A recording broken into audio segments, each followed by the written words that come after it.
Dans le journal du Mali numéro 44 que vous découvrirez à partir de ce jeudi dans tous vos points de retrait habituels, nous nous consacrons à un phénomène de société qui fait la une de l'actualité depuis quelques jours. Il s'agit des violences conjugales. Un tabou social qui commence à être brisé. Nous nous sommes penchés sur les causes sociologiques, sur les causes religieuses et sur ce silence qui se brise. Nous avons également, toujours sur le même sujet, jeté un regard sur un tabou dans le tabou. Les violences conjugales dont sont victimes les hommes, ils parlent encore moins que les femmes. L'actualité politique, c'est le nom des autorités locales des régions du Nord qui ne veulent pas entendre parler d'autorités transitoires, pourtant prévues par le gouvernement pour assurer l'intérim avant les prochaines municipales. Le portrait politique est consacré à un jeune Malien.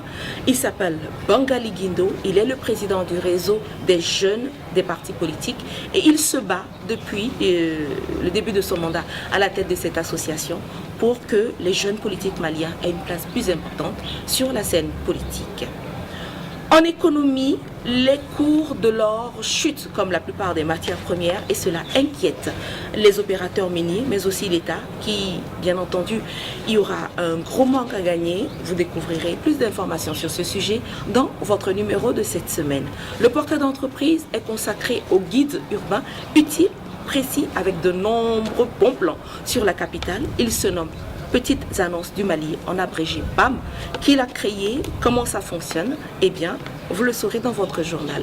Nous parlons bien entendu également sport avec le CHAN 2016, avec l'équipe du Mali qui peut-être nous offrira ce jeudi une place en finale de cette compétition continentale.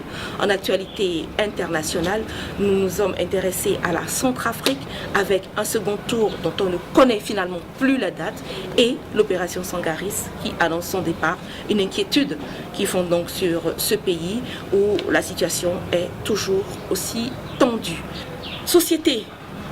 Un gros sujet sur l'ORTM. L'ORTM où rien ne va plus, le dialogue social est rompu avec le gouvernement et les syndicats menacent une grève illimitée avec extinction des émetteurs.